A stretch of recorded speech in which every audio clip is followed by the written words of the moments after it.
The reversing assistant supports the driver when reversing, for example, when reversing in a narrow dead-end road. When driving forward and not exceeding 36 km an hour, the last 50 meters of road are saved. Please make sure that the road that needs to be reversed along is at least 30 centimeters wider than the vehicle.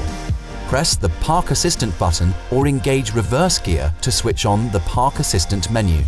Activate the reversing assistant that lights up when available in the top right corner. Just follow the instructions on the control display. The system takes over steering when reversing along the saved stretch. You, as the driver, are responsible for operating acceleration and braking in order to avoid collisions. When you are driving too quick, an acoustic signal will sound and you will be prompted in the control display. At the end of the saved stretch of road, a signal sounds. The green lights on the steering wheel start to pulsate before turning red, and a message appears prompting you to take over control of the vehicle.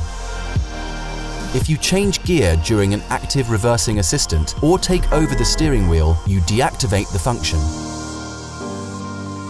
Continue watching our How-To series to get the most out of your BMW.